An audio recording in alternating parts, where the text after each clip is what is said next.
let's do 3, 2, 1, go. All Okay. right. You gonna Ready? say it? Oh, I think we should say it together. Okay, here we go. Okay. Ready? Three, Three, two, two, one, one, go. go.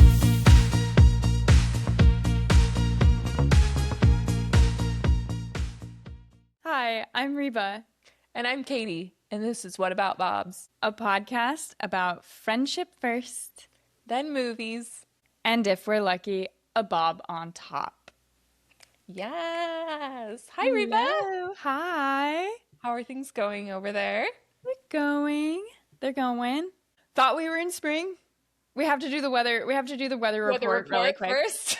First up, our weather report. Last week was gorgeous. This week, rainy, gloomy, cold again. But tomorrow's supposed to be beautiful, which is great because we're supposed to go see the cherry blossoms. We have a big bloom. Fun. But I think hopefully we're almost fully in spring. But what about you? What's the weather What's report? the weather like out here? It was really warm yesterday. It was chilly and sunny today. I feel like we're in the flip-flop regular spring again here. I will say in terms of things going on outside, part of the reason I was a little late hopping on here was because I was setting up and heard a like screeching transformer noise above our house. I was like, what is that? I ran outside into my front yard, and the across the street neighbors are always, when there's like thunder or weird noises, they always run outside too. So we like see each other out on the front porch. But I ran outside, and I could tell that there was like fighter jets going by overhead. There's like an Air Force base like 40 minutes north.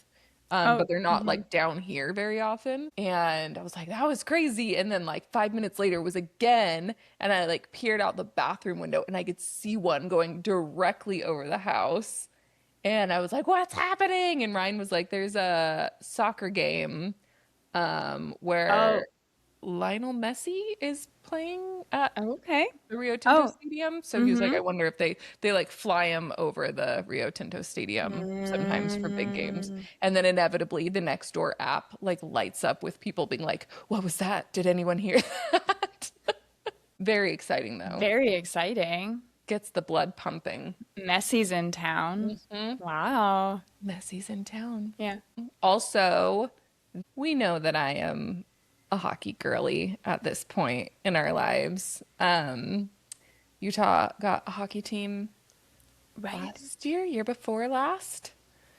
And we've been going to as many games as we can get to. I'm just like world's biggest hockey fan. Wait, that's so fun. I am to hockey as you are to baseball. Into baseball. Yeah. Well, baseball season has begun. What is love hockey season? It's still going?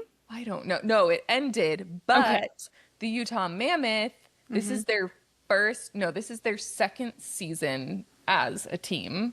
They moved from Arizona. They were the Coyotes or something. I will believe anything you say. They're the Like, Coyotes. yeah.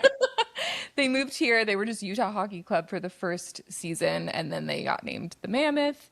And they are in their second season ever. They are in the Stanley Cup Finals. So we have been watching the games on television. Oh. That's what I was doing with baseball last year. I like turned it on. Ryan was coming home from the airport yesterday, and like before he got home, I like had it on the TV by myself, like just watching sports put the by game on. myself. Who are we? Very exciting. So they're playing the Las Vegas Golden Knights right now, who seem like a bunch of assholes, honestly. I was telling Ryan, I was like, I feel like I've seen too many Disney movies that like they seem like the bad guys. Like, you're so like, they're really aggressive, which like obviously that's hockey, but like they came out like really aggressive in the first game. And so I was like, well, these are the bad guys, obviously. This is clearly there's a good guys and bad guys. My This is team's a bad good team. guys. Yeah. So they got us in the first game, but we got them in the second game. So really, really turning up the heat around Is tonight here. the final game? No. So apparently, this is how much I know about it. Apparently, there's like so many teams playing in the finals, but they do it in like heats of two teams play each other and they do the best of 7, I think, Okay. and then move on. So they don't do like brackets like football. They just do like pairings until there's just 2 left. Ryan said it was out of 7, which seemed like a lot, but That's a lot, but I guess I so think for finals that probably makes sense, I guess. You yeah, really got to make sure which team is the best. they really You really got yeah, to let's say run can it you go back. again? Can you do another Can one? we do it one more time? Let's just see. We keep going back I and feel like forth. the rule was probably made by somebody who it was like best 4 out of 5, and then they were like, no, let's go. Let's do out of Let's go 7. again, best out of 7. Does that mean you're also a heated rivalry fan? Oh my gosh. We have not talked You about watch it? No, I haven't. Is there a But I reason want you're holding to. back? What? I said, is there a reason you're holding back? Are you too shy? No, there's no reason. It's mostly because I don't watch a ton of TV and I take a long time to get through shows. So Yeah. currently I'm trying to finish Slow Horses on Apple TV. I've never even heard of this. It's good. I mean, I really like it. It's like a spy thriller type show. It's fun. Actually, show? you and Ryan would probably like it. Okay. Slow Horses? Slow Horses. It's a MI5 underdog Ooh, yeah. Okay. like Sold. ensemble, like with like the one like curmudgeon head of the team, Yes. bunch of underdogs. That being said, I'm trying to finish the most recent season, and that's kind of my like folding laundry show. And I have like loosely kind of decided that I'll probably do Heated Rivalry next, unless something else piques my interest. It is. It's really good. I feel like it's the kind of thing that I like so much that like I become private about it. Do you know what I mean? So me exposing you on the podcast. No. Like I will say like, but I'm not the kind of, I don't know if I'm the kind of person that will be like, oh my God, have you seen it yet? Like, Okay, I love I it. So I just like sit with the fact that I love it so much. Yeah, And then like, I of see. course everybody's watching it, but that's I why mean, it everyone hasn't else, come up, but probably. yeah, apart from me is watching it. It's So. like, of course it's like you watch it because it's horny. But what you don't expect is that it's like the sweetest, most like magical. Do you remember how at like the last 20 minutes of Pretty Woman, we're like kicking our feet? We're just like, love is alive. It's Yeah. like that. It's like it's so good, and it's so like there's not like a ton of like drawn out like, oh, miscommunication, like regular drama. It's like it's so like sticking to the relationship, and it's like spread over many years, so it's like a connection here and then like 2 years later a connection here. And of course, yes, the hot parts are very graphic and very hot, but the like the like romance story of it, like the relationship part of it, is like so lovely and sweet, and like you'll just be like, oh my, like love is alive, love is alive. Love is So alive. good. Okay, It's that really sounds like good. what I'm gonna need. Yeah. Little love is alive type. And it's getting warmer Energy. outside. You're gonna get all sweaty watching it. It's like it's very explicit. Okay. Okay. I mean, I've heard all the things, but I've heard the same thing that you just said, where it's like, yes, it's horny, but it's also really touching. It's horny, so. but yeah. There's more to it. I swear, guys. I swear. I promise. It's not what it looks like. That's like what this podcast is, though, I swear. We're like entering pervert mode, but like I promise this movie's more great. than that. It's more than that. Oh my gosh. Pervert It's more mode than always. Speaking of pervert mode. Oh, My buckle God. up. Have we got another entry? Oh, yeah. If this movie has a pervert mode, Unexpected pervert mode. Unexpected. I wasn't ready.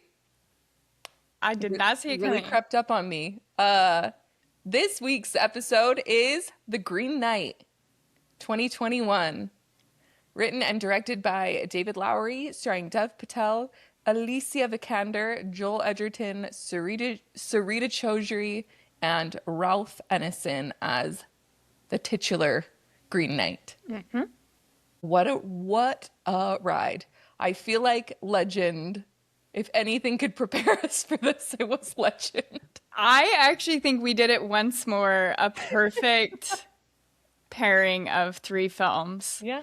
But you're right, Legend was the perfect setup to follow up This with. was like grown-up Legend. This was like if Ridley Scott had had unlimited time and budget and resources. Yeah, and like focus. Like obviously the plot of this, whereas Legend was so plotless and like ambiguous, this at least was like, I mean, it was adapted, there were liberties taken, but there's an Arthurian legend poem that is Sir Gawain and the Green Knight. And so we had that to go from. So there is like there's a plot, but it is very vibey, dark fantasy.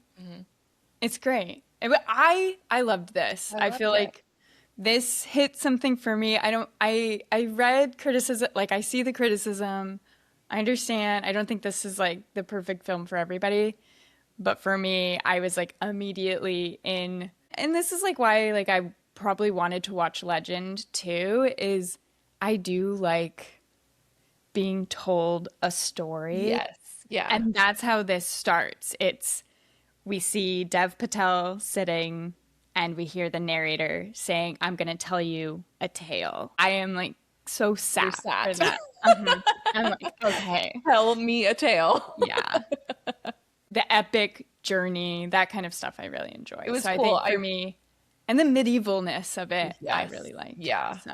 I didn't read a ton about it. I was like actually looking and then like struggling to find articles or takes that like were giving the take that I was looking for, like in terms of more of like I guess like an interpretation, like meaning and stuff like that. And it was just like reviews was all I could find. Yeah. But one of them I found was like a review from someone who's like a medieval scholar. And he was like, this, like, there are definitely certain liberties taken, like the fox comes out of nowhere, like that wasn't part of it at all.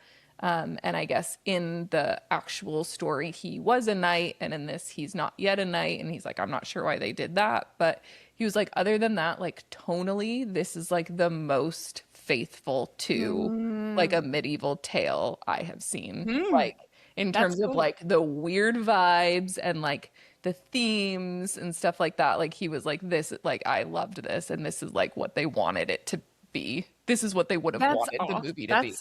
That's a great review coming from like a scholar Yeah. like that. That's cool to know. All I did, honestly, I didn't read really any reviews except for skimming Letterboxd. I just read the spark notes of the poem. That's it. And I then couldn't, well, I couldn't, I didn't look very hard.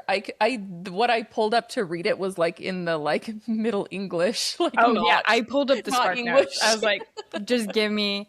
So I did see the parallels, and I can clearly see. But then I see like kind of his interpretation changed, and there was a few things that I was like, I actually like that he's not yet a knight. I think that is interesting that he's like on this journey that like, and maybe that means more to us as modern folk. I was who are gonna say, I feel like that's a easier like entry level thing. it's maybe. yeah, it's like, oh, he has this untapped potential that is very a clear like hero's journey. Is like he wants to be a knight, he's not a knight, he has to go on this thing.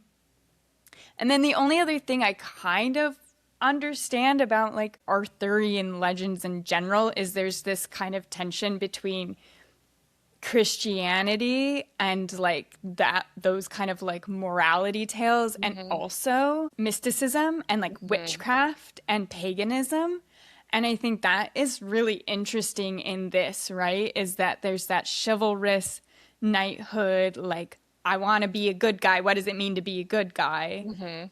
Paired with, we got runes, we got witchcraft, we got spell and magic that is completely assumed, but like, they're celebrating Christmas, you know? And so I feel like that gives it this like mystical and maybe that's like to the point that scholar was making is like the atmosphere, the vibes are so perfectly like Hmm. tended to it. Yeah. Yeah, I love it. And I love to your point about it being Christmas. Like, I have always, I mean, Christmas is like my shit. Like, I love Christmas so much, but I feel like the the thing that the weird part of Christmas that I really like and feel drawn to that I feel like is not super represented is the like, in the song like there'll be scary ghost stories and tales of the glories of Christmases long, long ago. Like I'm like, I want that ghost story Christmas. Like, and I feel like the candle lit, like spooky twinkly lights gather around and tell a scary story. And like this is that. Like this is like there's so many references to like Merry Christmas and like blah blah blah, but it's like Yeah. so like gloomy and moody and Yes. creepy and I loved it. When it's like so like without the capitalist treatment, right? Yeah. Like Yeah. capitalism treatment. It's like the form of it Pagan. is really interesting, Yeah. right? Like Yeah. Loved it. Should we dive in? let's Let's dive in. Let's get in here. Yeah, like you mentioned, we start with a spooky narrator, real spooky lady. He Yeah. says, "Look, see a world that holds more wonders than any since the earth was born, and all of who reigned or none had renown like the boy who pulled sword from the stone. But this is not that king, nor is this his song." And yeah, we have Dev Patel like sitting just kind of like in shadow on a throne with a crown on, right? The crown's like The crown's big. floating down to his head. Okay, yeah. So it's like already like surreal. Yeah, there's already And magic. when she says, this is not that king, nor is it his song, his head catches on fire. And she said, let me tell you, instead of a new tale, I'll lay it down as I've heard it told. Its letters set, its history pressed of an adventure brave and bold, forever set in heart and stone, like all great myths of old.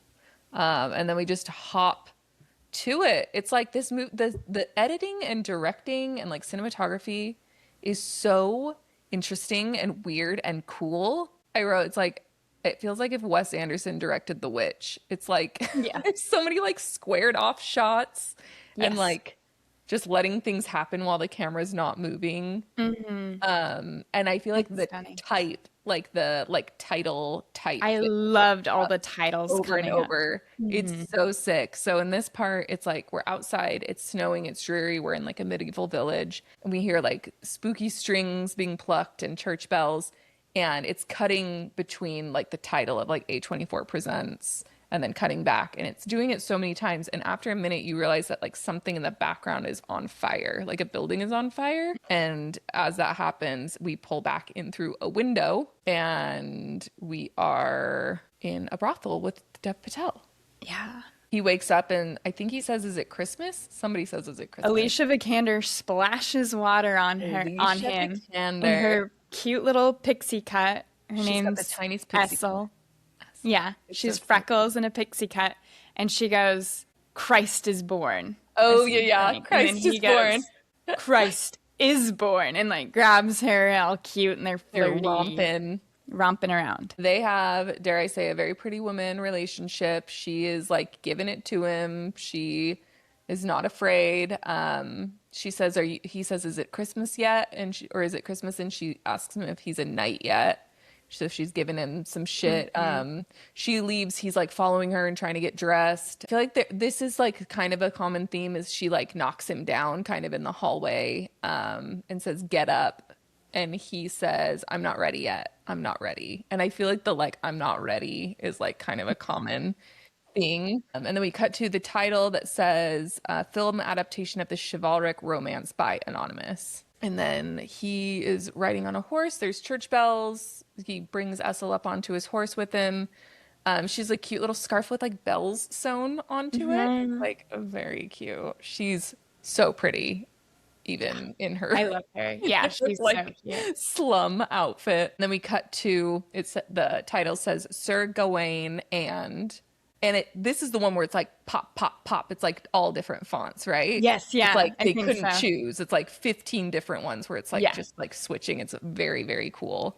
He climbs the stairs to a tower. His mom asks him where he's been. He says mass. She's like, "Yeah, you smell like you've been at mass." His mom is, what did I say her name is? Sarita Chaudray. She is the fancy lawyer in and just like that. which was shocking. I forget what her name is in that. But I also know her from Lady in the Water, the M. Night Shyamalan movie, which I love. Everybody hated, but we might watch this for that. She's very cute in that too. He asks if she's coming. She says she has no guts for merriment this year and tells him to go, make merry, and tell me what you see. So it is like actually Christmas. So he's supposed to be going to this party and Yeah. she stays home. I have in my notes for this beginning section that I recalled that we had like in Legend turned our brains off for it. And in this movie, because it's like A24, auteur director, I was like turning brain on, trying to pick up symbolisms like as the movie started. I was like, I had no idea what this movie was about. But I saw him wearing like yellow and I was Oh, like, yeah. he's starting wearing yellow. By the end, he'll be wearing green. Like I like in my head was like already setting this up. And like as the plot unraveled, I was like, I have no idea what this You're like, movie I is don't know about. what's happening. He's not the Green Knight. Like this is not. And so then I think I just turned it back off and I said like, let me just let it wash over me. But But I like, felt like we talked about with him, like so much of this means something. And I feel like with this, I was like, it feels like this means something. And I do not know what that thing is. I like got to the point where I was like, you know what? I don't know. I'm not gonna try to like decipher all these symbols. No. Because I know like they're clearly like focusing on us, showing us certain things. And I think later, after like kind of reading the poem and then watching it again, I was like, okay. But like I think for the first time of just watching this movie, just watch it. Just let the Yeah. atmosphere Let it wash over you. take you. Also, Dev Patel is handsome as ever in this movie. Oh, Good yeah. Lord. He's really something. Yeah, he He's looks really so great. He makes a perfect casting. I really loved seeing him in this. So we have a lot of like folk singing in this song. We have folk singing here. He walks into a hall, like he's feeling himself. The king and queen are there. They have very cool crowns. The king and queen have crowns that come down like this, like regular, and then it's like a saucer, not unlike the ones in Legend, the pie tins, that like sit on the back, like vertically. That felt super cool. So yeah, the king and queen are sat on their thrones with their cool little crowns. The queen's dress is really beautiful. It's dark and then it has like silver and gold, almost like pins. Or It did has you like notice charms all that? over Yeah, it. charms is like what they are, really. The queen is played by Kate Dickie, who is also in The Witch. And then the king, also wearing dark cloaks, has like metal charms, but they're like larger squares. And what about the bob? I'm so glad you asked. We have a bob fit for a king. King Arthur really serving in court. Beneath that glorious crown is a little bob with little curls at the bottom. I really do think that King Arthur is giving us bob energy. He is Whether or giving not bob whether or not the bob was a phrase, a hairstyle we were using in medieval times, this king I love it. has a little curly bob. It's bringing some sass. It's bringing some fun to the court, you know? Like everyone's taking themselves too seriously. Everyone's taking themselves too seriously. It's reminding us all to just, you know, even kings need to let loose a little bit. Let loose. Cut your hair off. Cut your hair off. I do wish Dev Patel had a bob in this, but alas, he just has his I know. really hot curly hair. That's the Curly, perfect length. Oh, he's Floppy, so shaggy hot. hair. Yeah. But imagine we if he have- had like a little. We do have some interesting hair. We have little Alicia Vikander's pixie cut, which is pretty cute. The queen's hair is like, she must have very long hair that's Yeah. like put into braids and then rolled into those like buns on the side.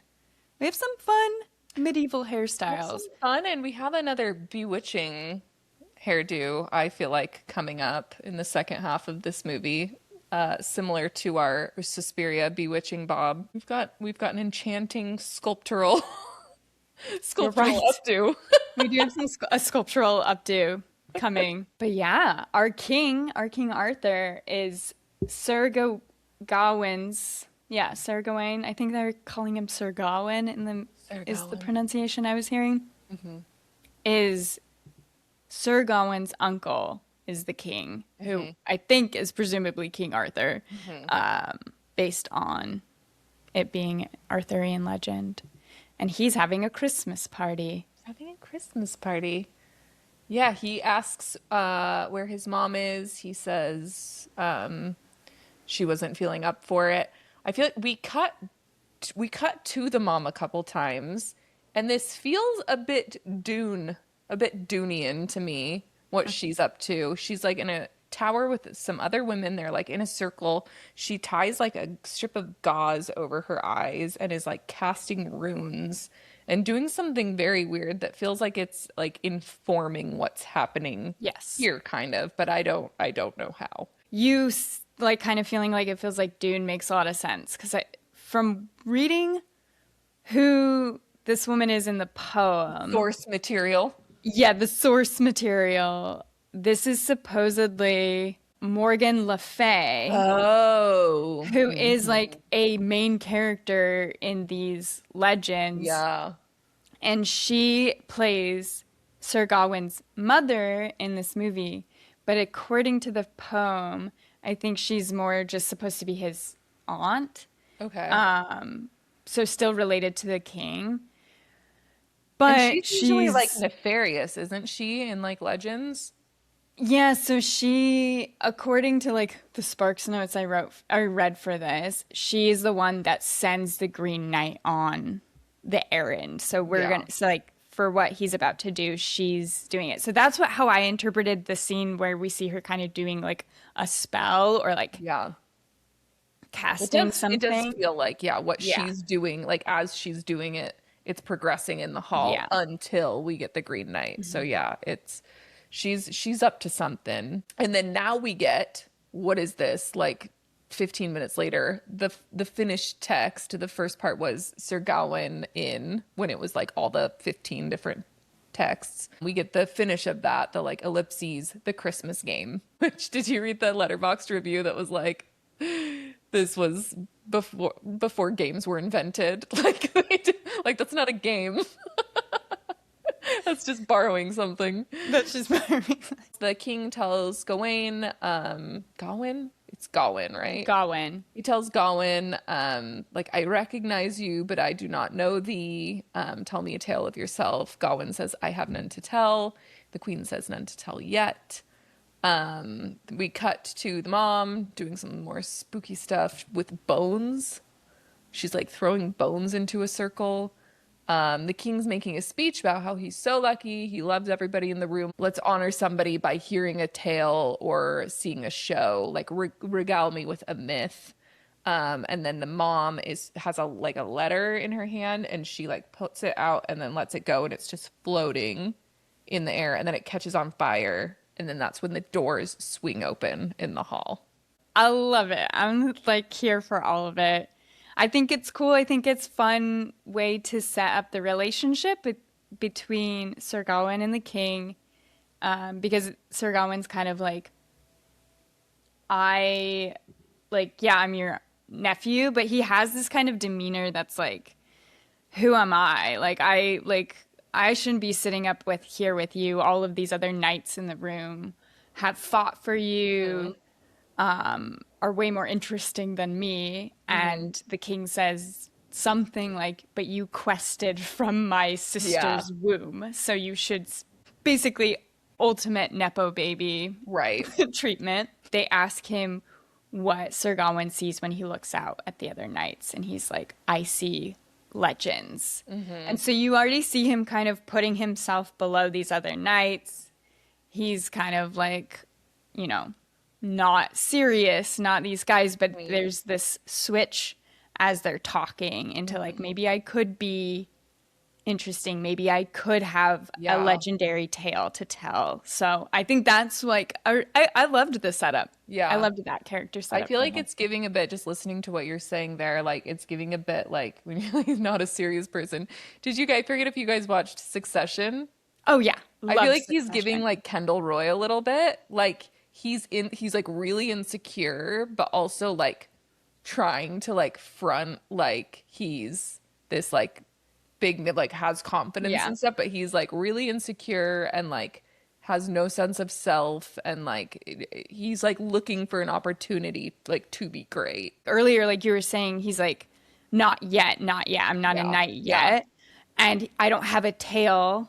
I don't have anything to tell you. And he's kind of shameful about that. And the queen says, not yet.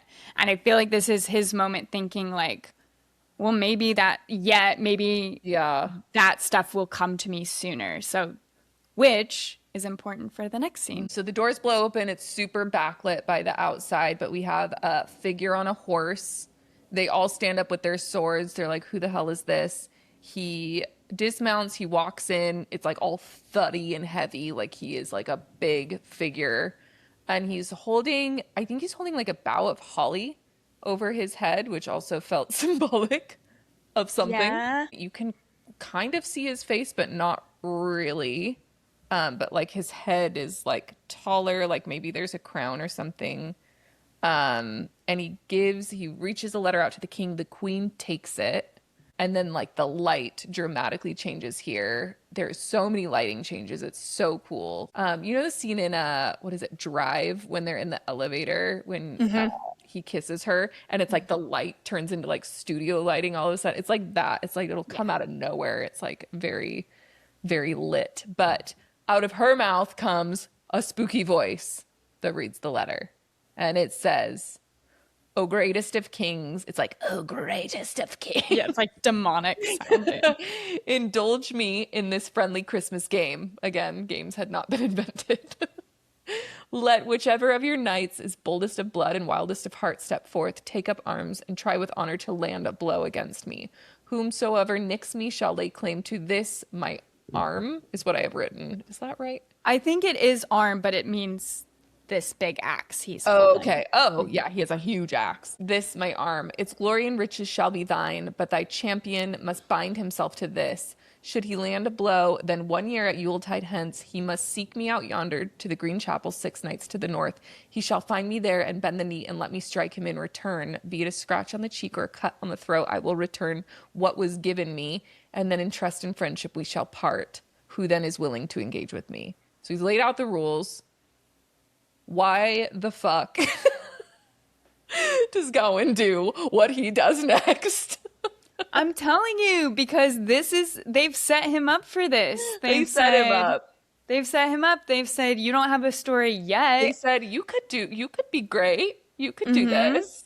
And then the king is like, I would fight you. I would take on Oh the yeah, the king's challenge. like, I but would, but my body is too old. I'm That is like too old. yeah, the king's getting old. And so Dev Patel, Sir Gawain, goes, I'll do it. I'll do it. Yeah, I think that's why, basically, is him having a moment of like, wait, this is my moment. I Yeah. could do it now. This could be kind the of star. change Yeah. of mind. To the point of like the mother, the way I'm interpreting this is like, if she is the one that did a spell that then sent the Green Knight, she wrote the letter, she set the whole thing up.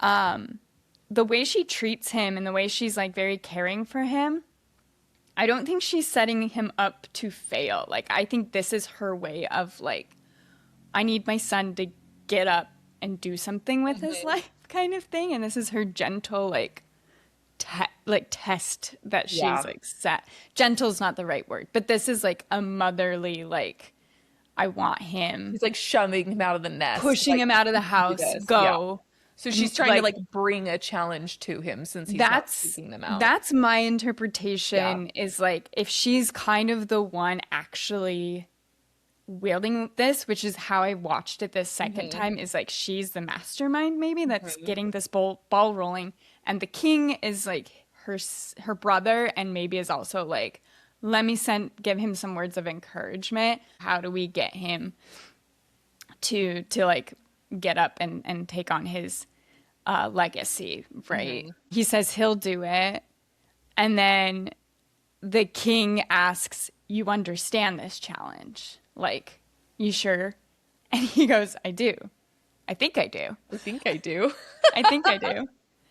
And the king says, "Remember, it is only a game," which game, Games like, hadn't been invented. immediately Gawain doesn't have a sword. So he's accepted this challenge, but did not bring a sword to the dinner. Uh-huh. And the king then presents him with a sword. And it's so like ceremonious. The light changes again, I think. I'm guessing that is like the sword from the Sword in the Stone, Yeah. is what, right? Yeah, it's like this is the sword, big sword. We hear these huge footsteps again. The Green Knight kind of steps into the light a little bit. We get the first look at his face. It is like, it's wood, but it's like kind of like a mask. It's not a mask, but it's like you can see the eye His holes. eyes. I wrote, he looks like a big Groot from Guardians of the Yes, Galaxy. yeah. It's a Groot. It's like a wood like piece, and then it like kind of comes up like Like horns a or like a crown. crown. Yeah. Yeah. And then his spooky little eyes again, like legend. Yeah. Gawain has the sword. He hops over the table with it. It is really hot. It's when he hopped over the table, it like does this like low like light of him like I'm ready to fight. It was Yeah. working for me. There's like blood pouring over the runes. The knight has an axe. He places it down on the floor and moss starts to grow where he put it. Gawain looks like nervous, like he's looking around, like this boy is being peer pressured to do this. He's like, do something, or I'm gonna do something.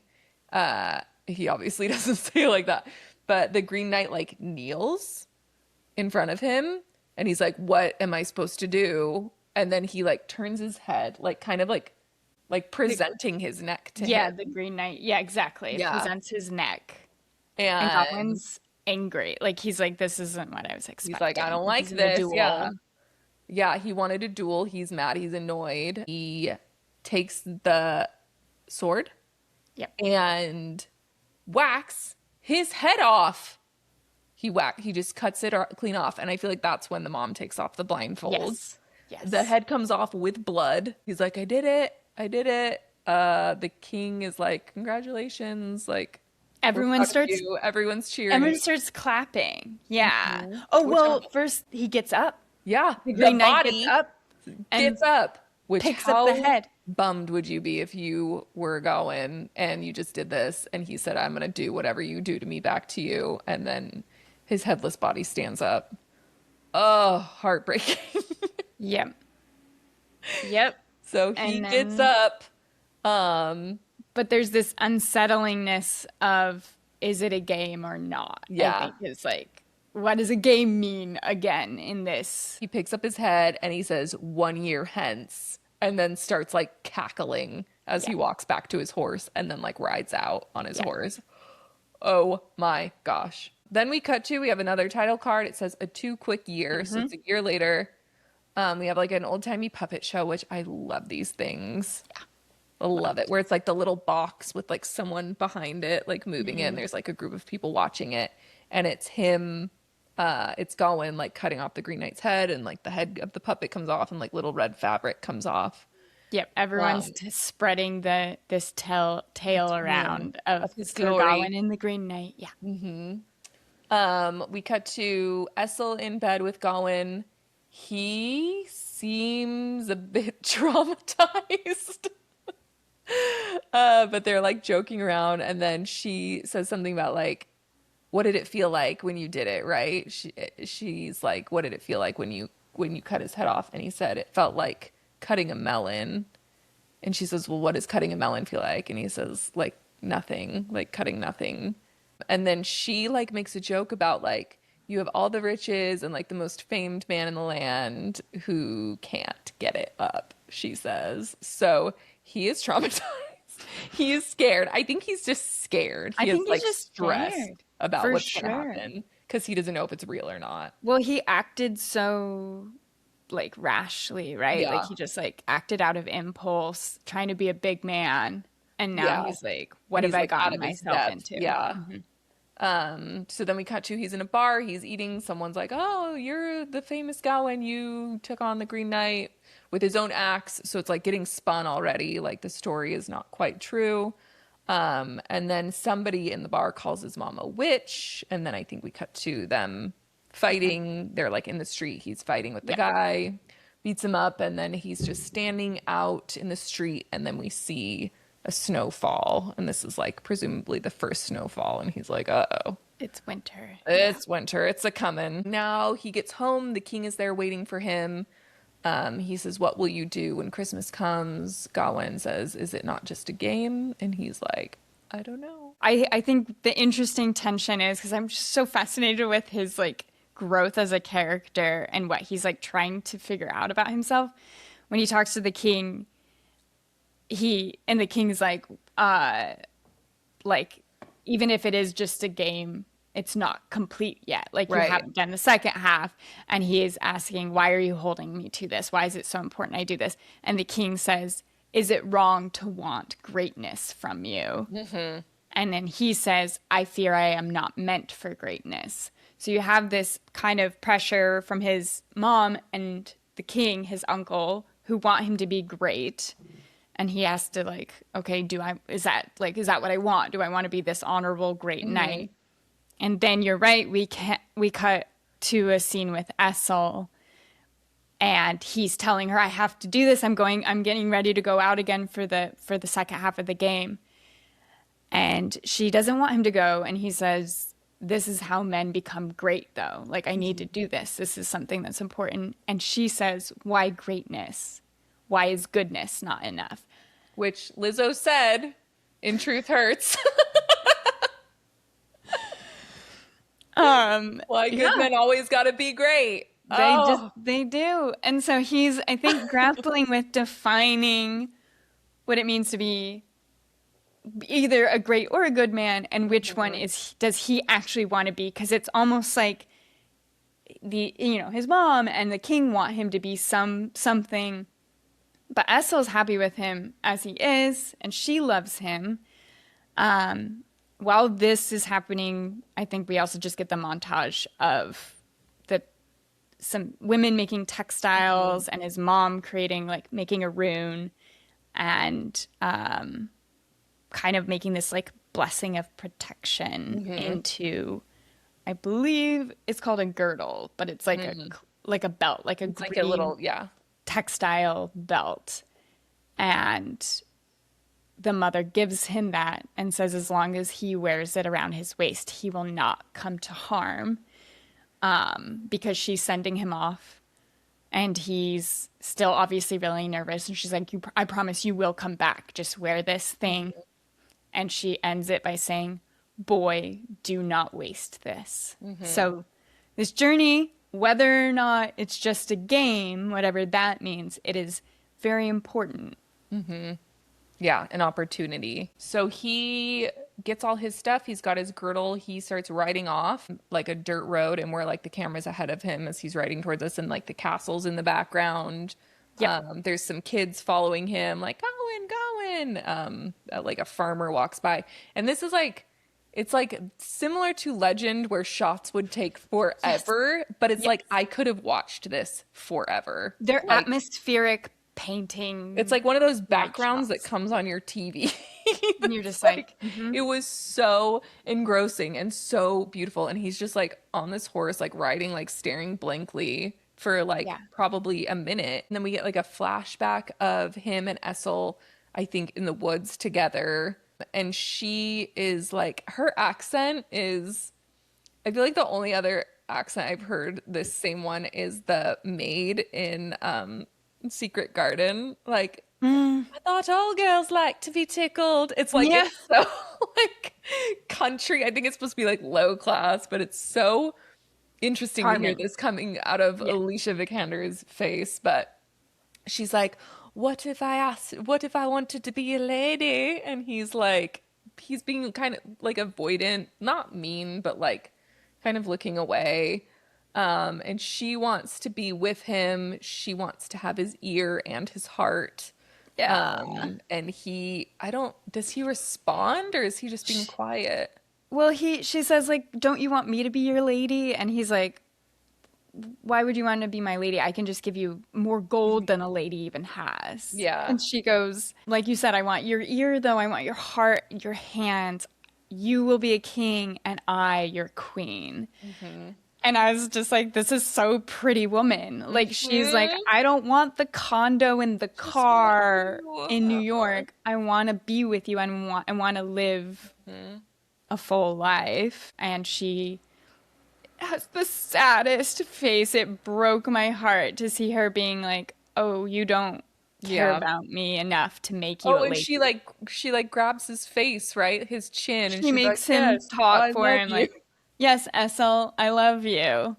Yeah, that's what Yeah. she wants from him. And then she gives him, he doesn't respond, but she takes a bell from her scarf dress thing and gives it to him. So he has this bell as kind of his token from her on Right. the And I think journey. it flashes back to him writing and it's like attached to him. So, or he has it on a necklace, right? Yeah, he He's has it got with it on him. him somewhere. He finds himself in the woods. It's like getting darker. He comes across a guy that's like sat on the floor and slumped up against a tree and he has arrows in him and he's getting kind of spooked. He's like looking around like, I'm not home anymore.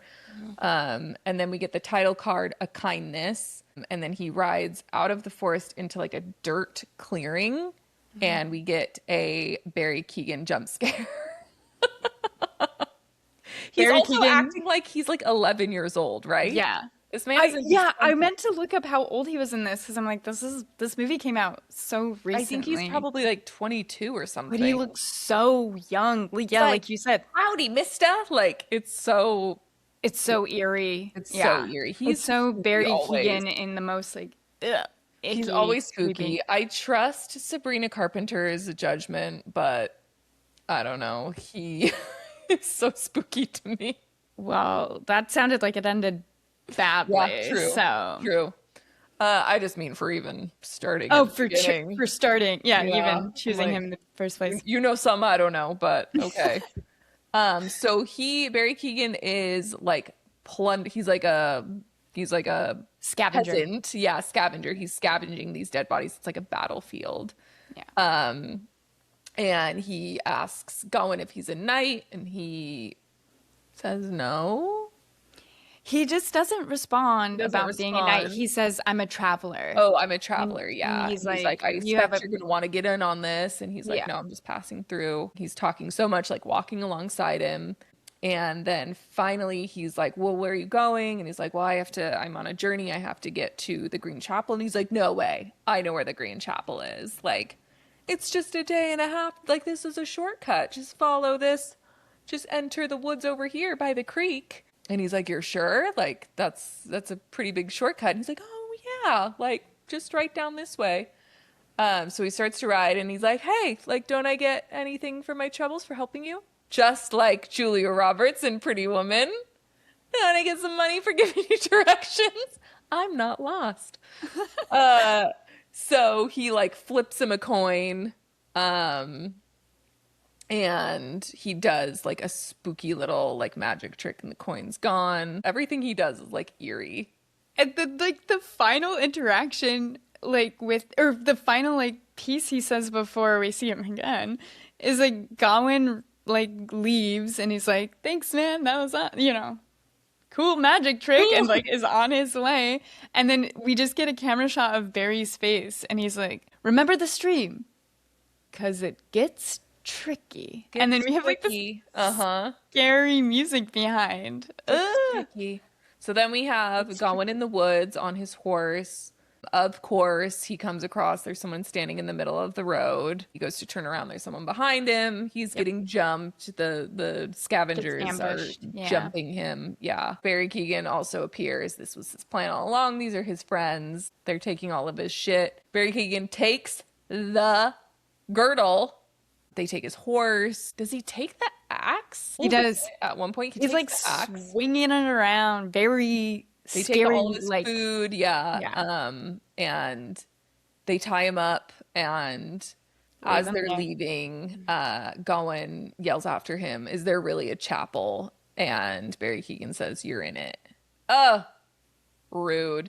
Here you can see that Dev Patel's pants have like buttons all up the side. I guess it's like his underwear or something, but it's very cute.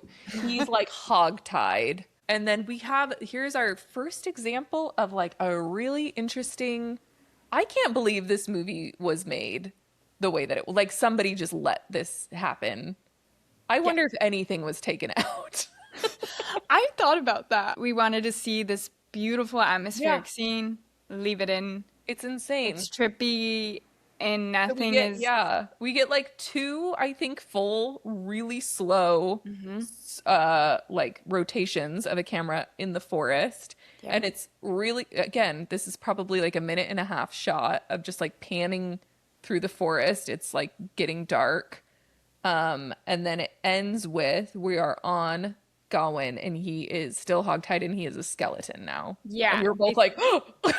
I think it's like, well, because when it swings around the first time, it's like the scenery changes to like spring. Oh, yeah, yeah. So it's like, it's showing time has passed and he's a skeleton. Yeah. And then the camera spins around again, but then it returns back to winter as the sun's setting, as it's becoming night. And it's back to him, present time. So I think that's just to show us he is so terrified of death and he doesn't have this courage. Yeah. Then he starts like wiggling himself over. Yeah, he like backs up to, they left his sword. So he's like trying to cut himself off of his ties with his sword. We have like deep, spooky horns that reminded me of The Shining. I feel like I said while we were watching it. Yes. It's like that, like, what is that, like a French horn or something? Yeah. Very suspenseful. He cuts his hand. Gross. Yeah. It's all very stressful. It's so stressful. It's so, okay, so he gets untied. It's so dark. I feel like at this point we're watching the movie. It's still daylight outside. And I'm like, you couldn't see anything. Like, I forgot. Tell me what's happening. I could not see. I had to describe who was in the scene, which was really mostly black. Like, so he's approaching a creek. He's drinking from the creek. God. He has no horse. He's in his underwear. He's drinking from the creek. He sees a house, like in the distance. Allegedly, you told me he saw a house. It's an abandoned cottage. Yeah. And then we get another title, A Meeting with Saint Winifred. This part I think was my favorite. This felt like the spookiest Christmas story to me. This was so creepy. He walks in the cottage. It's like all dusty and dirty and looks abandoned. He, I think, finds like a loaf of bread and picks it up and it like crumbles in his hand into dust. So no one's been in there in a long time. He finds bed, lays down, sleeps in it. And then we wake up to a woman's voice saying, "What are you doing in my bed?" And he like wakes up. He's like, "Oh my God, I'm so sorry. I didn't know anyone was here." He's like, feels improper. He's like getting his stuff. He's hustling out. She says, "Where are you going?" And he says, "I'm going home." She tells him that she has lost something. And they walk out at night there's like a pond on the property. And he says, "What is it I'm looking for?" And she says, "My head. Traveler came a while ago and meant to lay with her. And she tried to get away. And he left and then came back at night and cut her head off." And he's like, "Your head is on your shoulders." And she's like, "It just looks that way. It's not actually there." And he says, "Are you real or are you a spirit?" And she says, "What's the difference?" Which, woof, spooky. So finally he agrees. She's like, he threw my head in the pond. So it's in the bottom and I can't get to it. Yep. He dives in a la Tom Cruise in Legend. The swan dive. Yep. This is also a very cool sequence. It's like blue light of him going really deep. And then the lighting turns red underwater. And then it turns into like stars for a minute, I feel like. And then he sees a skull in like the muck at the bottom. Yeah. So he starts swimming and it zooms out and it's like he's swimming way too far down. Yeah. So he grabs the skull, he comes back up, she's gone, and there's now a fox where she was, which is really cute. Goes back into the house. He walks into the bedroom because he's like, "Where are you?" to the girl. She's gone. He walks into the house, into her bedroom where he was laying, and there's like a headless skeleton sitting up in bed, and he looks down and he's holding her actual head, like human flesh head. She says a couple things to him. I only have written down the last thing she said, which is the Green Knight is someone you know. That's all I noted too. I think that is important. Yeah. And then he drops it and it's like back to being bones. And then we cut to text, an interlude. Hell yeah. We love an interlude. We love an interlude on this podcast.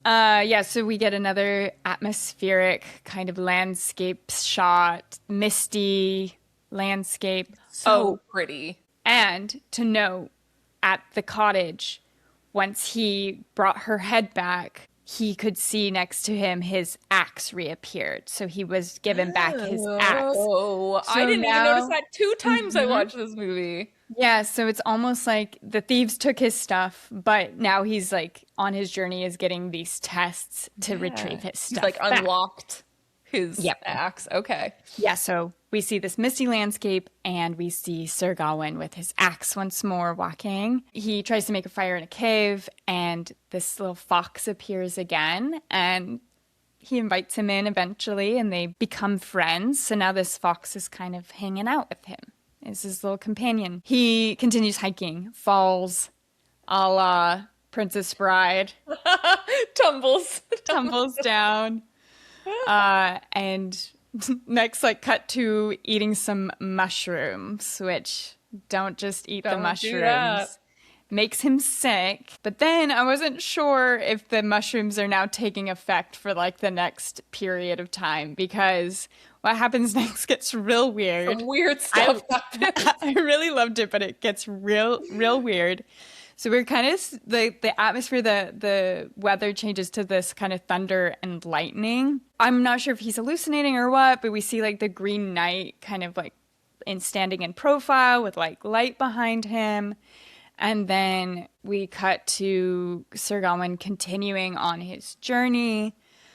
But we hear like thundering sounds, and along a mountain ridge, a giant hand comes up and is like, we were stunned. We were both stunned. We did not see this. I think this is when I was like, I give up. Let me just turn the brain back off. Yeah, brain off. Just take me. Just pick me up in your big, like, giant hand and carry me through the rest of the story. So yeah, we just get this giant, like, using the mountain ridge to, like, put their head up over and look over.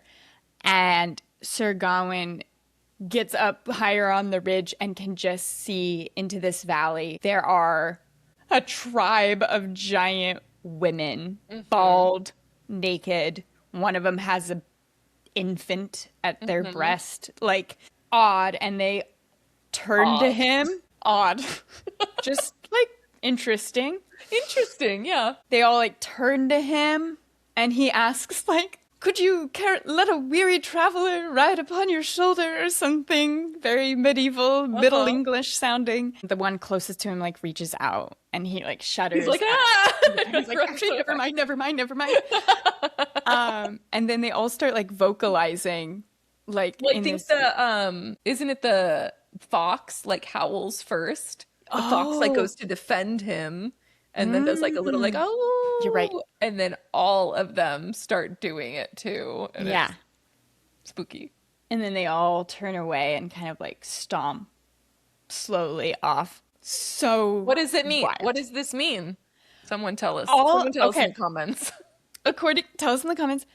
In the source material, I think there are giants in part of its journey. So I think this is like a way of bringing that magicness, that fantasy element from the original, I think. But like, why do they look the way they do? I don't know.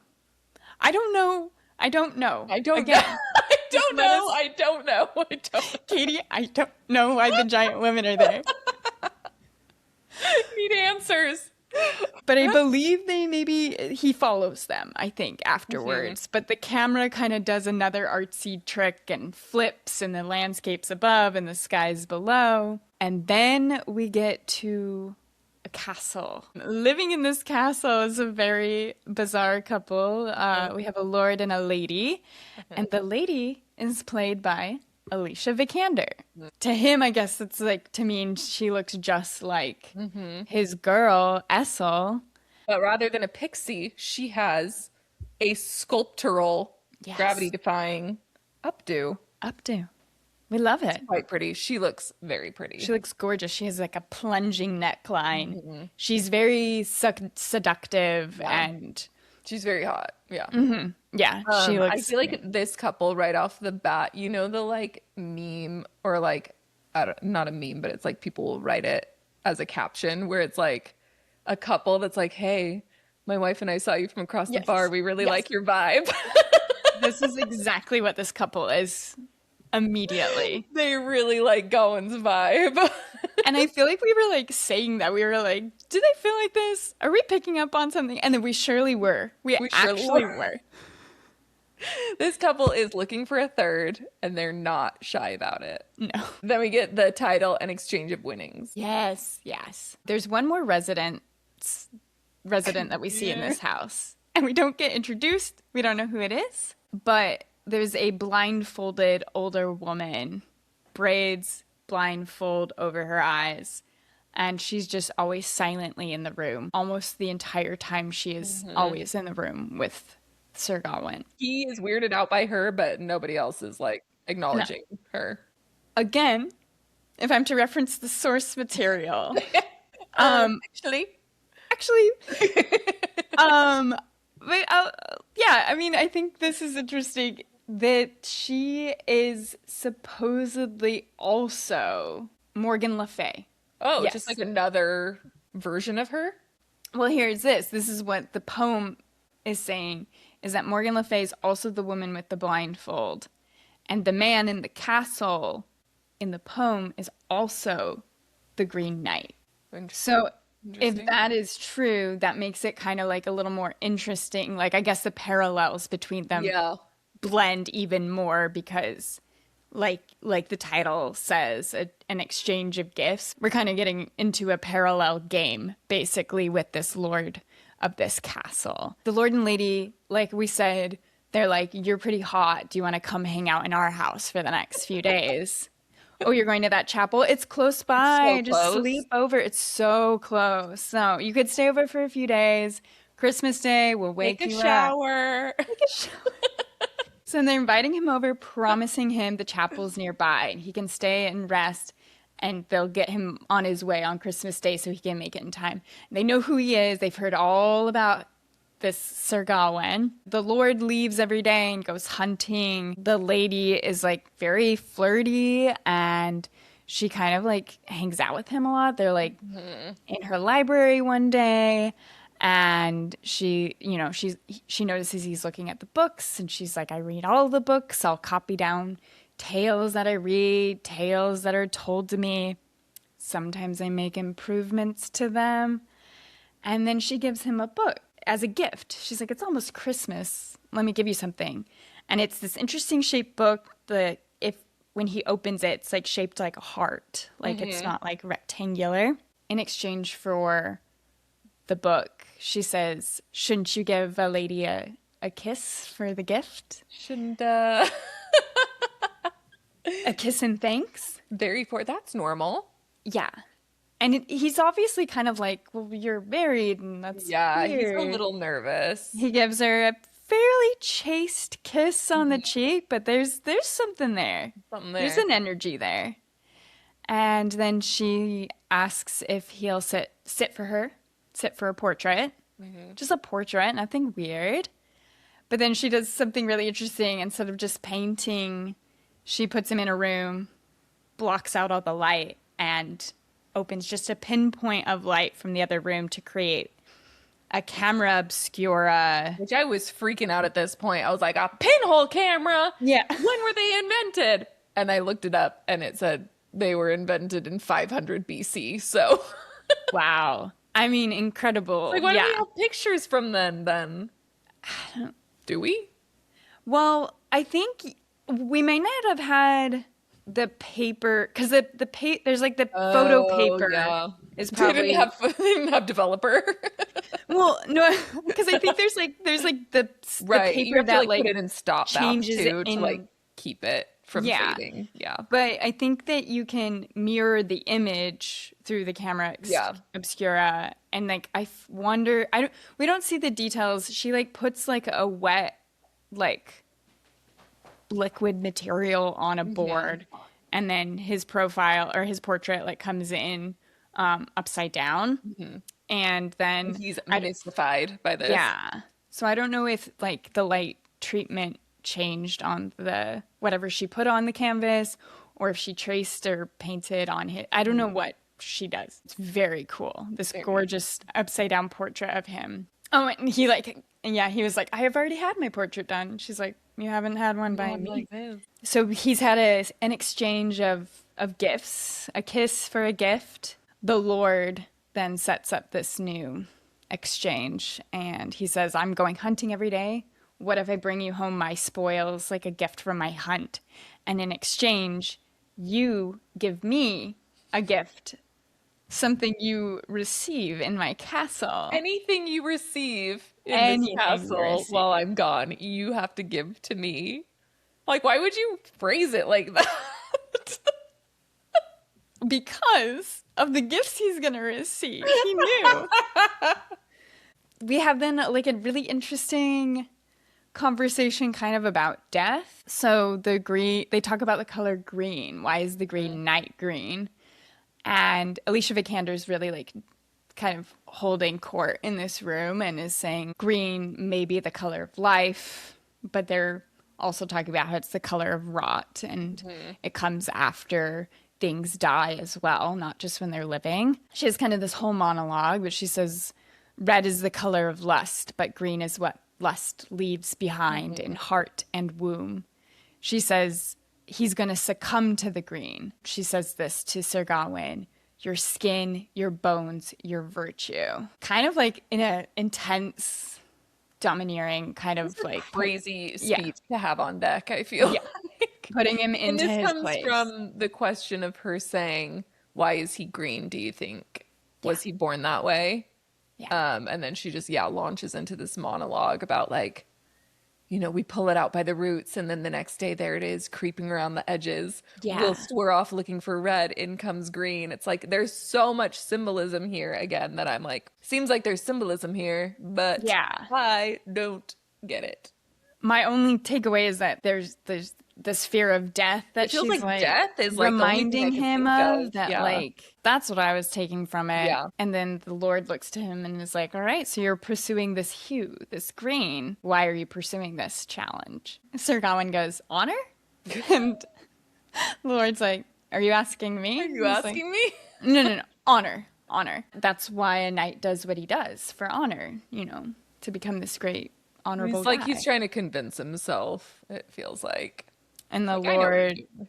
you know what I mean? Yeah, exactly. And then the Lord's like, so that's what you most want. He's like, to become a knight? He's like, no, honor. You're not very good at questions, are you? It's just this very like, oh my poor boy. My poor handsome boy. My poor handsome boy. And he questions him again. So if you do this one thing and complete this game with the Green Knight, you return as an honorable man if you just do this one thing, just like that. And Sir Gawain's like, yes, yep. And you see the Lord kind of nod and say, oh, I wish I could see the new you. Or perhaps we'll miss this old friend of ours and our fun and our games. I just found this interesting. I think this is another, like, if this Lord is also the Green Knight and the Green Knight is sent by his mom. Yeah. If we're to like take that all in, is just being like doing this challenge and being able to tell this tale. Are you sure that's enough? Is that all it takes to be honorable? And it's like everyone else, these adults kind of around him know, like, and are giving him these like conversations. Yeah, they're like trying to help him. To kind of guide him into figuring out what it is that he really wants. So it's like Blink 182 said, well, I guess this is growing up. He's learning the hard way. He's learning the hard way. He did it all in a week. Yeah. And then that night kind of ends, and I think we just get an interesting scene where the blindfolded woman comes into him in his room and touches his face and then touches her heart. And that to me felt motherly in a Yeah. way, but it also has that haunting music. So there is an Yeah. eeriness. Like He's spooked. yeah, it is spooky. Next morning, the lady comes into his This room. surprised me that this was in the morning. Really Yes. caught me off guard. Yes. She asks why he didn't come to her chambers last night. She's like, I set it all up for you. Like I coaxed you in. And he's kind of like rejecting her advances at first and is like, well, it's not right. Like, you're married. I wasn't going to go in there. It's not the right thing to do. You know, he's obviously trying to hold to this chivalrous, like, status. And she asks him if he believes in witchcraft and magic. And he says, yes, it's all around us. And then she shows him that she has this green girdle, that same exact green belt that he lost. And she's saying she made it and it's enchanted, and if he wears it, he will come to no harm. My goodness, his mom made this.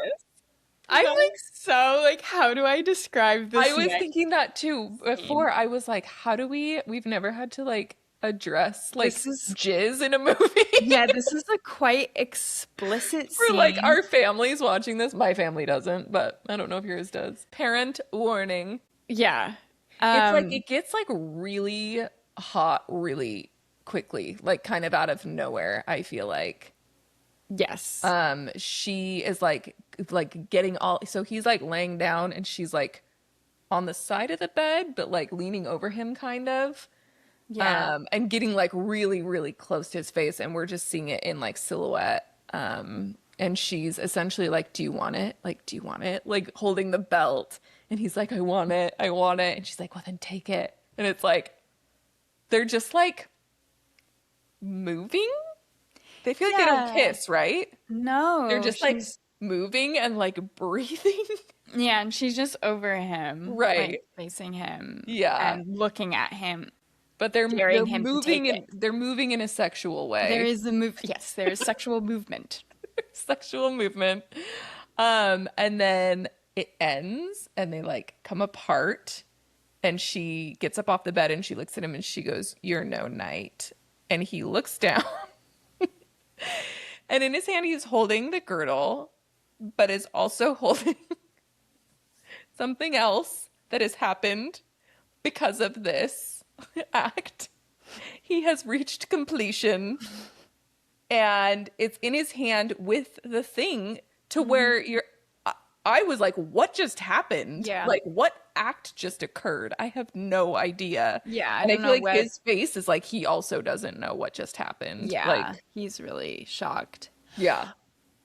So if I could refer to the source material one more time.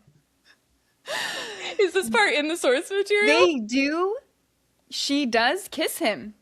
Oh, okay. So she kisses him, and I mean, we're gonna let you know, he will give a kiss to, or the Lord will come and take that kiss to collect. He will come and collect that kiss, and that does happen in the poem. She kisses him. He kisses the Lord. They exchange these kisses. And I think in the poem, it's like she kisses him once one day, the next day twice, the next day 3 times. Uh-oh. And so she's giving him more and more kisses. Again, I read the spark notes. I don't know, but that's the interpretation there. So if it is all just kissing and he's just kissing both of them, one, we have a bisexual king. Bisexual. We love. But 2, I feel like that would have been enough. Also, wait. Should that be? No, it doesn't make enough sense. Should that be our theme? Bisexual kings? if only we could make it tie into pretty. I feel like it's just Richard Gere, but he could be. Well, no, because he's not bisexual either. Damn it! So close. So close. Bisexual king, Sir Gawain, canonically bisexual. Canonically bisexual. Basically, what I'm saying is the ejaculation is like obviously more shocking, obviously more heightened. Mm-hmm. And I I don't know what it does exactly because I feel like it's also like then is that the expected gift later? You know what I mean? That's why I'm like, why did you do this if you knew he said he was coming to get it from you? Yeah. Like Yeah. he used the language that set it up so that when she comes to you, I feel like you would be like, wait, this is a trap. Yeah, this is He's a coming trap. to me. But Yeah. I feel like to me, it was the fact that it was also the girdle in his hand that it was like, and maybe I'm like reading too much or not enough into this, but it was like, was this whole thing magic? And like, where did that come from? Like, did that come from him? Or like, did it come from the girdle? Like, I just, because we saw like nothing else, it was just Hmm. like, the whole thing felt like off and weird. And Hmm. he seemed very shocked and she seemed, I don't know. It wasn't very pleasant. Yeah. No. No. It wasn't pleasant. He's freaked out. And then to top it all off, Oh yeah, he who's goes in like, the room? oh Oh, God, yeah. the woman is in the room that's always blindfolded He and turns silently there. and she's just standing in She's the just there. corner. And like, is that his mother?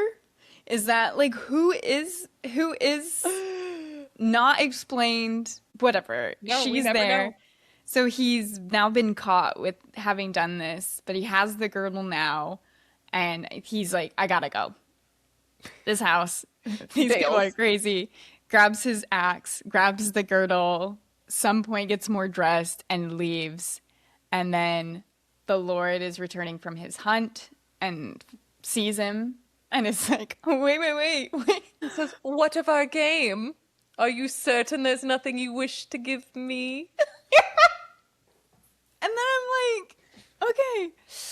Obviously there's that girdle, this like physical gift, but yeah, the Lord leans over off his horse and kisses Gawain. Share a little smooch for like a minute. They're It's a good, not yeah, it's not like a but like they've it's a locked soft, lips for a minute. they locked lips for a minute. And then he says, I caught this little guy, but we might need to give him back to the wild, and lifts up a bag, opens it up, and our little fox friend hops out. Thank goodness he didn't kill him. Yeah, releases the fox, and then he sends Sir Gawain on his way. Oh, and I think he's kind of like, anything else? And he's like, nope, Nope, that's nothing it. else. And so we are seeing that he's intentionally not handing over this girdle because, like, it's this, it's enchanted and it's going to keep him safe. He doesn't want to give it up. But again, is this Lord also a changed version of the Green Knight? Like there's this thing that he hasn't completed really the game. He didn't play fair yet. With this, the Lord says on his like way off, if you come back this way, we shall be gone. So they are this kind of mystical, regardless, they're not like totally there, like this couple and this castle. They're kind of just there for this journey. And Sir Gawain then leaves and reaches a stream. There's like a boat waiting for him. And then this is weird. His fox friend talks to him with like a human voice and is trying to convince him not to get on the boat, not to continue. But Gawain refuses and continues on. Did we say the title card already of this part? No. It says a beheading at the Green Chapel. A beheading in the Green Chapel. It's not looking good. He gets to the chapel finally. We've kind of gorgeous scenic scenes now as he's approaching, and this castle's like as if it's been nature has overtaken it. It's the ceiling's open and there's moss and like ivy vine all over it, right? And it must be the day before Christmas because when Sir Gawain gets here, he sees the Green Knight kind of like in hibernation mode sitting in his throne and he's like asleep. And Sir Gawain sits on the ground in front of him. Puts the axe like down on the steps in front of him and then goes and like kneels in front of him. And it's been silent this whole time. And the chapel is like all, like you said, like overgrown green. And like the lighting has also turned like a cool green in contrast to the yellow. Watching this, we were like, it's silent for so long. It's like different shots, but it's just like silent. And I did time it. I checked the time. This is 2.5 minutes. Wow. Of just like nothing, just like atmosphere. And like at one point, Gawain wakes up and like looks at him, and it's like he can't really like, is he awake? Like I can't really tell. And you can kind of see like a little like gleam of moonlight, like his eyes Mm. are open, but then they just like close again. Yeah. And so he like closes his eyes again, and then it's like cuts to morning. Green Knight wakes up all creaky, and he says, "Is it Christmas?" Gawain, I keep wanting to call him Dev Patel. Gawain says yes, and he like gets up and he picks up the axe and comes down the steps to him and says, "Do you recall where you cut me?" And he says yes, and he says, "Kneel, and we shall complete our game." Dev Patel is like kind of on all fours, and he's crying and cowering, and Green Knight says, "Are you ready? Then let's get to hacking," and like raises the axe and goes to him. He goes, "Wait, wait, wait, wait, wait," and like crawls away. He's like, oh, like being so pathetic. And he comes back to him, and he's just kind of on his knees in front of him, and he says, "Is this all there is?" And the Green Knight says, "What else ought there be?" And it's just like this like grim realization for a minute. And then he goes to do it again, I think. And Dev Patel's like, "Bah, bah, bah," and like bails. He runs out of the chapel. He leaves and sees on the shore of the creek his horse, who's been gone since Barry Keoghan took it. Yeah. He goes over there. He's so happy to see it. He like puts his head to his head, gets on his horse, and then we get the voyage home, which at this point, I think you and I both were like, oh, he's just going home. Yeah. That's Felt it. very bizarre. Yeah. It feels like an ending. Like Yeah. it feels like this is closing out the film. And this is all in montage. Yeah. So it's beautiful too. So we get him riding home for a really long time. We're getting to see all these places we saw him ride through the other way. He rides through the field. Barry Keoghan's still in the field. He gets home. He's like all tattered and traumatized. His mom is like fixing him up, like cutting his clothes off of him and giving him like a sponge bath. He still has the girdle on that he's not taking off even when he's bathing. And then it cuts to him and Essel together. It shows them having sex. He is like all weird, like he's got like dead, sad eyes. Yes. He's like, can't believe what happened. And I think is again still just living with like the fear that he was that year before, right? Like just the dread. I feel as this montage goes on, he just gets like unhappier, disconnected from reality, kind of this miserable, like vacant look on his But face. he's getting like everything he wanted. So he gets called into the king's chambers. The king is very sick. Looks like the queen is too. But he gets knighted before the king dies. And then now he is king. He has on that very cool crown with the plate in the back. It cuts, this was the worst part, cuts to Essel having the baby. In like a room full of people. They take it away from her and leave the room and like toss some coins on the bed. Yeah. And she's like trying to like crawl on the floor to leave to follow them. He is looking at her. And, like he's in the room. This is his choice to abandon her. Yeah. And she's crawling. He's just giving her coin. And then the next scene is like we hear her cries over the wails of the baby and that she's just been separated from. And then it's like cutting to a wedding scene where he's marrying like a noble woman. Yeah, like this it's beautiful awful. young thing. Yeah. It's awful. She's very young. It looks like she's like royalty. They're getting married. She's very Queen of Hearts, like Alice in Wonderland, Queen of Yeah. Hearts. She's like red hair and like sculptural buns. It shows them like having sex in the room where like everybody's watching, like royal people do. And again, he's just like laying in bed afterwards. She's asleep and he just looks like dead inside. And then it's him with his son, with Essel, who's now probably like 6 or 7. So he looks like a little baby. Dev Patel, very cute. He's like playing on the floor while Gawain is like one of those like war boards that old-timey people use. He's like planning a war. Again, this is like a montage. We're having like choral hymnal folk music over this whole thing. He is on a battlefield. He like goes into a tent. His son, who's now older, he's probably in his teens, is injured. We get a look at Gawain's face. He's got like gray in his beard now. Yep. So like many years have passed. His son dies and he is just like totally heartbroken and sad about that. He returns home holding his son's little crown on his horse. People are like throwing stuff at him and like displeased with him. He sees Essel in the crowd and she's just staring at him. And like the whole crowd fades away and it's just her. And then we cut to a crowd shouting outside the castle. We are in the throne room. His portrait, his pinhole camera portrait is hanging on the wall. And it's just like a very, very cool shot of him sitting in the throne, like kind of like slouchy. It was very cool. And then like his new bride next to him with a baby girl in her lap. And then his mom to his side. It felt very like French Revolution. It's like people are like trying to get in. Yeah. Then we kind of end out this montage with this kind of dramatic, symbolic, like his wife and child and his mother leave him there alone. And then the doors like are getting banged open into the castle. He's there all by himself.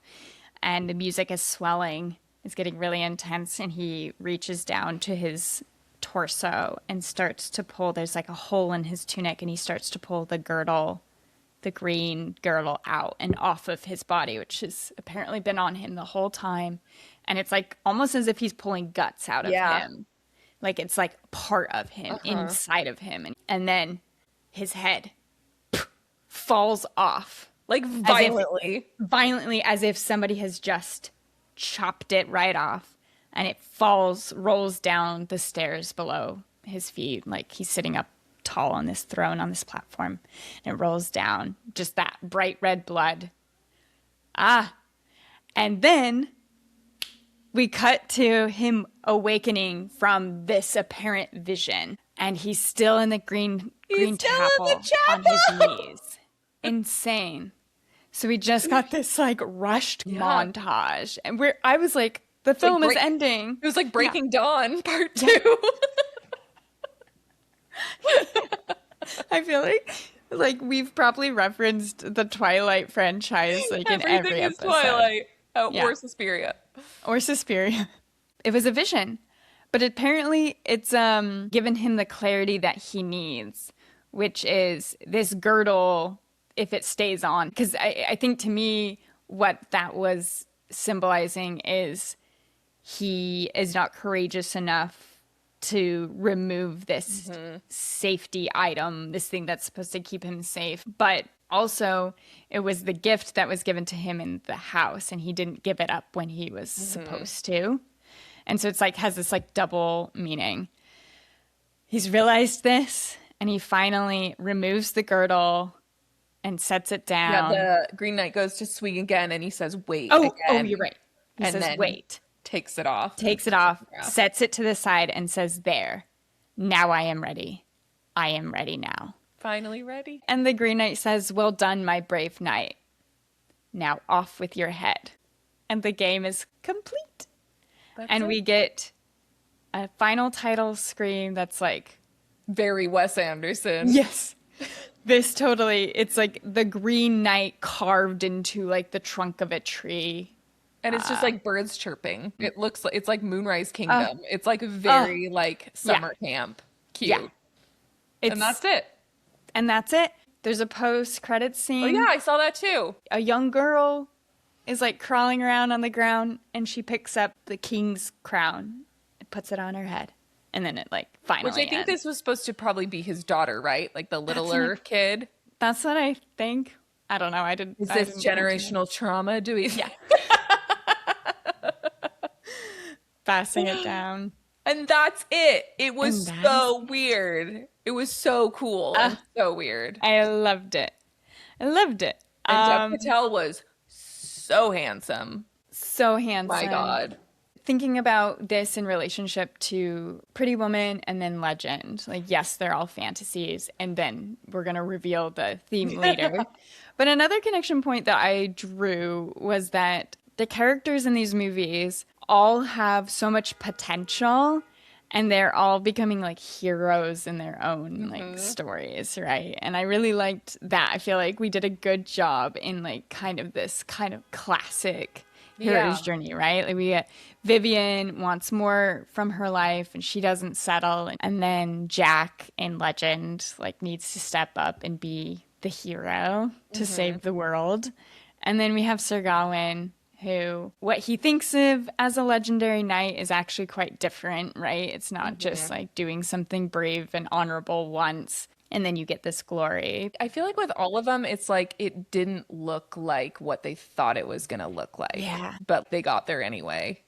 And I feel like that's very cool. Like I feel like where he ended up at the end of this was like, hell yeah. Like that is the noble thing to like he's taking accountability for the first time in his entire life, owning up to this, which sucks because it's the end of his life, but like stepping into like adulthood and maybe, I mean there's a chance because we don't see his head come off. Like there is a chance that this is a game and this is some weird magic thing where it's like maybe this whole thing has been a vision and we cut to him on Christmas the year prior, where it's like now he's just had this ghost of Christmas future vision of like what life could be. Otherwise, where does the story come from? You know? But I feel like I really liked who his character became in the last like 5 minutes of this movie. Yeah. It was like I did very too. cool to watch him Yeah. grow into that and step into that. I'm still unconvinced. Like, I feel like there's a world where he, like, comes away from that still. Yeah. In the source material, I think it says, I'm so What does the sorry. source material say? He gets a little nick on his neck, but not an actual beheading. So there's still, like, he gets a little bit of a punishment for lying a little bit or something, but he doesn't totally, like, he doesn't die. Okay. Well, that's what I choose to believe. The symbolic giving up of the girdle was like You all gotta that was give up the needed. girdle. Yeah. I don't know. So, yeah, it's weird, super atmospheric, Very atmospheric. and so atmospheric and so trippy. We don't exactly know what's real and what's not in this movie. I loved I it. feel like I loved it too, and I feel like the editing choices, like the style of it for the substance was such like a weird juxtaposition. Like when that text is like changing Sir Gawain in and it's like boom, boom, boom, boom, boom, like changing fonts. I feel like I've like never seen anything like that. And that was such a cool thing to just Yeah. like hearing this like crazy old timey music mixed with like these crazy like lit up euphoria visuals. Again, I'm like, I can't believe this movie was allowed to be made, Yeah. especially because this writer director is not like a hugely famous guy. He did, Ghost Story. yeah, Ghost Story was like the biggest thing I saw in But his. then are you seeing that I was looking up, I'm very excited for this new movie that comes out this Was it month or next month. Mother Mary? Is that Mother what it's Mary. Yeah, with called? Anne Hathaway. Anne Hathaway. It does look good. It honestly, that looks really cool. Michaela Cole's in it. My girl FK Twigs is in it. Oh, which Yeah, it would be a I want crime to if see she that. wasn't. I feel like that movie is like FK Twigs written all over it. Yeah. Oh, it looks fantastic. I mean, that's big. That's like Anne Hathaway's, not Yeah. just. She does She's small no. potatoes. Yeah. That's big to me. Do you want to reveal our Yes. theme now that we've completed this triple feature? Our triple feature is complete. Pretty Woman, Legend, and The Green Knight. And our theme for those three is I Can Fix Him Fever Dreams. All of them featured a male lead that, I can fix him. I can change him. And I can feel like change for Legend, that lead was Tim Curry. Yes. As the director. To be clear, we're talking about Tim Curry. And Julia Roberts did her best, and she did. She fixed him. in She Pretty fixed Woman. Richard Gere right up. She fixed him right up. And Sir Gawain, man, Dev Patel, he's such a shitbag in the beginning, Yeah. but still, It took a village. It took some witchcraft. It took a village. It took some witchcraft. It took some smooching from lords and ladies alike, but Yeah. I can fix him. And all three were a fever dream in different ways. In different ways, yeah. What even happened? I'm not sure. Insane. Wild ride. Brains were being turned off and on. I feel like we never quite got our bearings No. in any of them, but what a ride. A hell What of a a ride. ride. What a great series. And what's Love. up next? I can't wait to see what's up next. I just swiped through our watch list. If you want to follow us on Letterboxd, please do. We have a growing watch list at all times. But I went through that to see what jumped out at me. And I thought, we need a little more Jane Fonda on the pod. It's about time. And so I picked 9 to 5. This is a movie from 1980. It has Jane Fonda, Dolly Parton, and Lily Tomlin. Woo, it doesn't get any better than that. Real excited. So that will be our next film. We'll watch 9 to 5. And we'll tell you all correct me about if I'm it. wrong. Do we have a couple of Bobs in that one? There's got to be a There's Bob. gotta be a Bob. The 80s are tricky because we were perming everything. Everything's permed, yeah. The shape of hair is bigger and blown out. Yeah, it's more, yeah, it's But rest assured, ever changing. rest assured, there will be an interlude, and we will talk about a Bob in some. Oh, there will be an interlude. We'll find a way. We always do. If Okay. we can shoehorn Bob Zemeckis in to contact, we'll find a way. We'll find a way. Can't wait. Okay. All right, we'll see you guys next time. See you next time. Bye. 3, 2, 1, bye.